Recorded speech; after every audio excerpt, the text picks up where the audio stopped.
Hello, my name is Cathy Richardson, and I'm demonstrating an interview today with Tania Aguirre Solorio, and we are going to be exploring certain constructs. I'm going to be looking at how meaning is made around a particular issue or situation.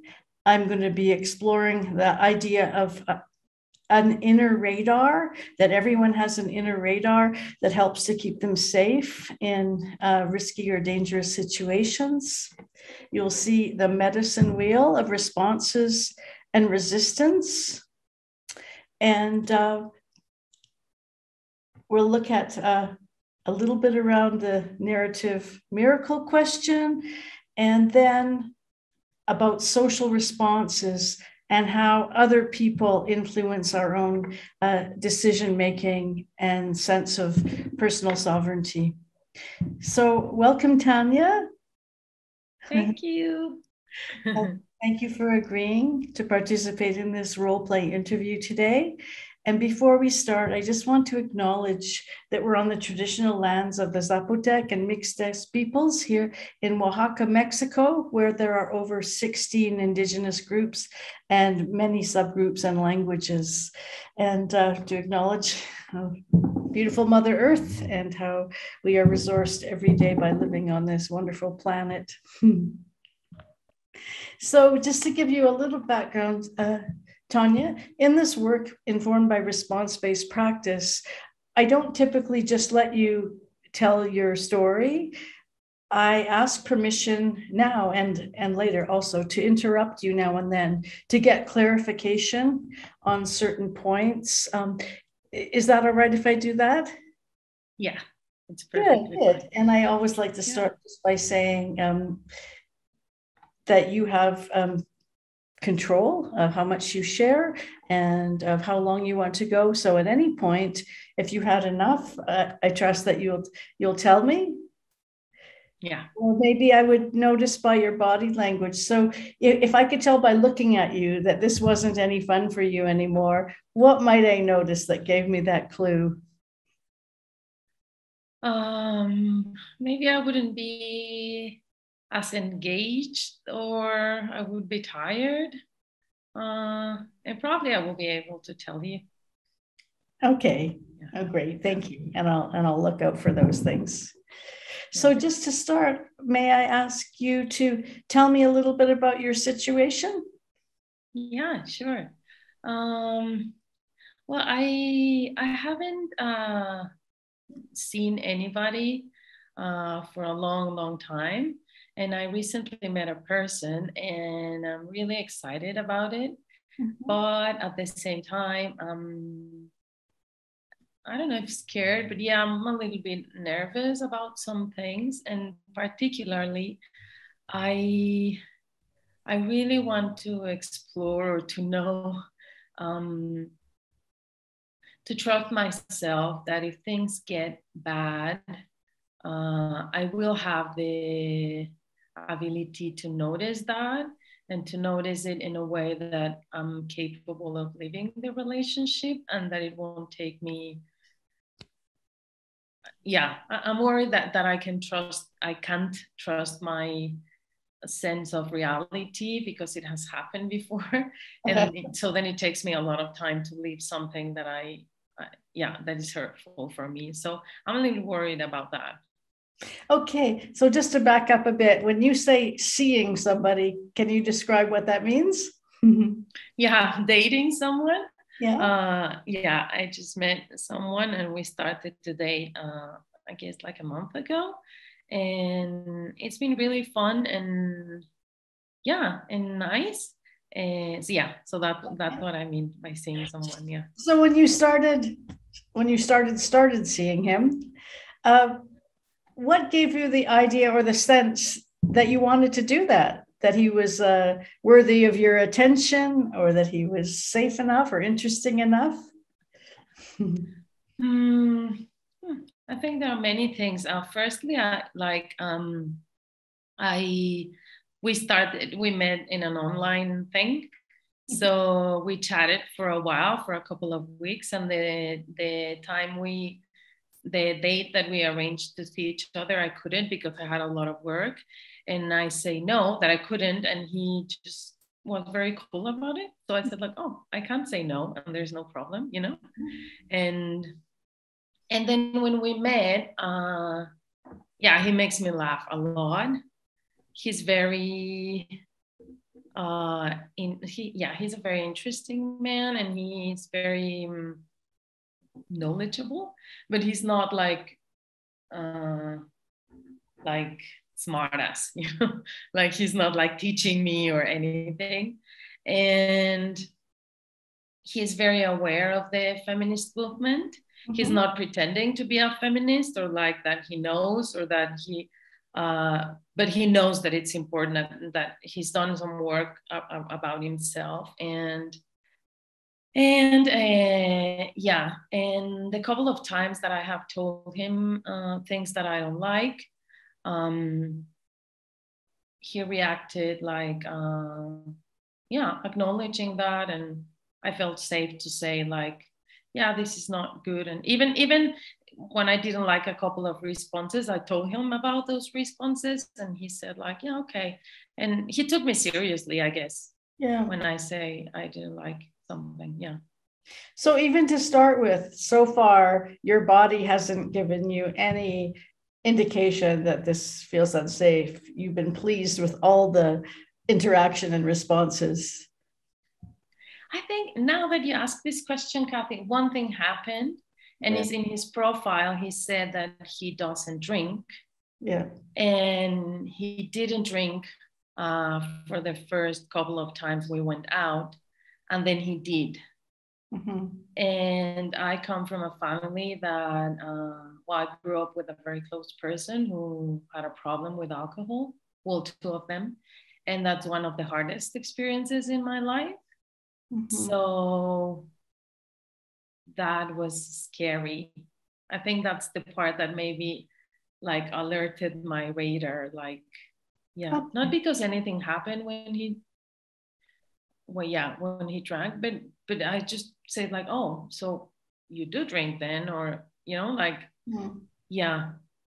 So you tested out the incongruency, like what's going on there?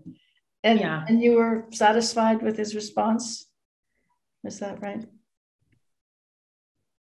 I think I wasn't, because I was trying to, probably not in a very good way, not in a very clear way, but I was just like trying, because we had some beers and we were having a lot of fun. It's not that, but when we arrived at my place, I said like, oh, you're a little bit drunk. And he said like, no. And I could perfectly see that he was. And so that was really scary for me now that I think about it. And at the moment, because it's like those experiences that I grew up with, that I see something, and then when I ask the person, it's like, no, there's no problem, or this is not what's going on. And yeah, so I think that's when I started to feel a little bit like, oh, I don't know if this is, if this could become a problem, and to actually to start again to feel that I perceive things, and then when I say those things and he says no, it's not a problem, there's something there that I said like, oh, I don't know. Okay, so you started to talk about it a bit, and my next question is, why does this issue have meaning for you? It sounds like it's important that you know you can trust your own self to assess situations, to analyze safety, to leave if that needs to happen. Can you just say a little bit about how that's become meaningful for you? Yeah, I guess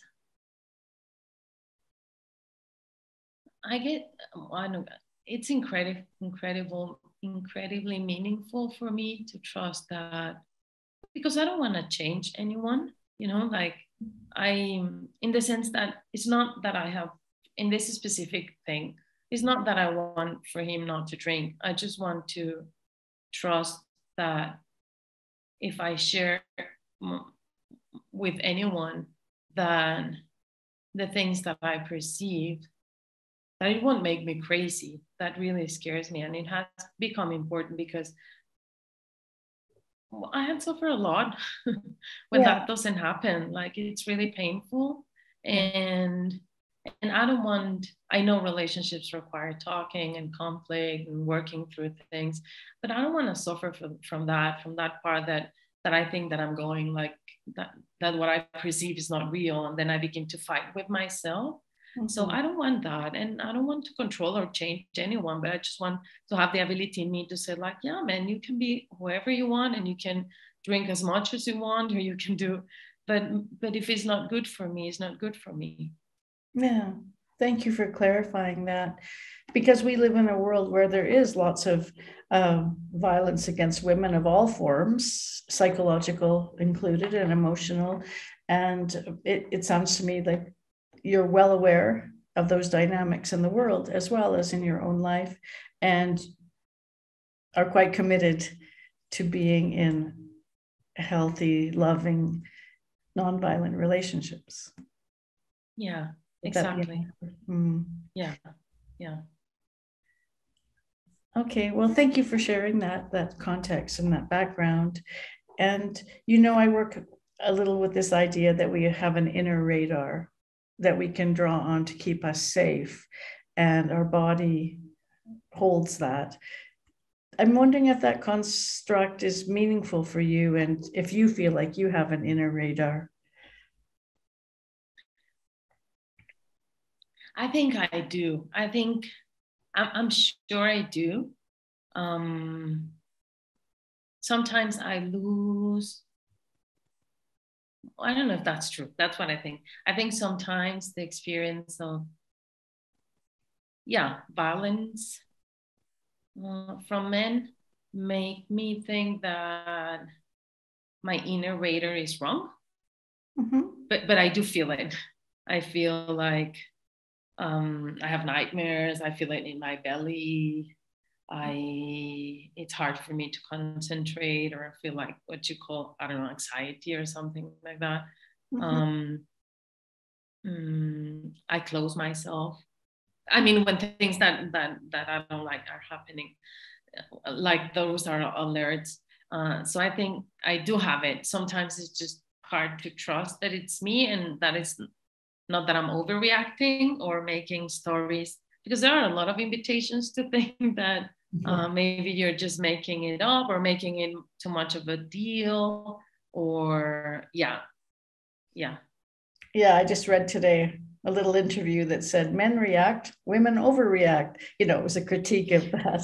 So you Exactly. feel it, your body talks to you in different ways, and then you check in with your body and your mind, it sounds like, to say, um, what does this mean? Is it accurate or am I Yeah, misreading it? Something like that. yeah, yeah, Yeah. So one of the things I like to think about is that feelings are kind of like signposts. I mean, they're much more than that.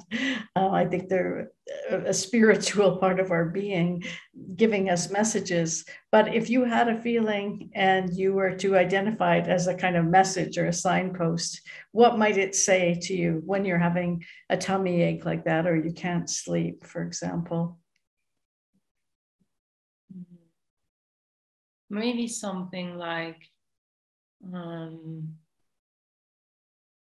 he would say something like, maybe you're not very clear about what is it, but there is something going on that is not okay for you, or that it's making you feel like this uneasiness, or something like, um yeah, something's going on that you're not feeling enough safety. Yeah. So it would be saying, take a look at this. There's something important to see here, Yeah. to pay attention to. So, one of the tools that I developed over the years in trying to help people recover from violence and debrief these situations and also understand how they resisted, because we would say that those signs that your body was giving you could also be called acts of resistance, trying to lead you towards dignity and safety. Right. And I'm wondering if you'd like to look at together this medicine wheel process to kind of figure out what your body was doing and trying to tell you. Would that be interesting? Yeah. Okay, great. So I'm just going to end this part one of the video now. And for people that want to see it, please look for part two, and you will see the rest of our process there. Thank you. Thank you. See you in a bit. I hope you found this video informative. To watch the full-length version, consider subscribing to my Substack account by clicking the link in the description, where I will be sharing interviews, publications, and lectures related to counseling, social work, and Indigenous knowledges.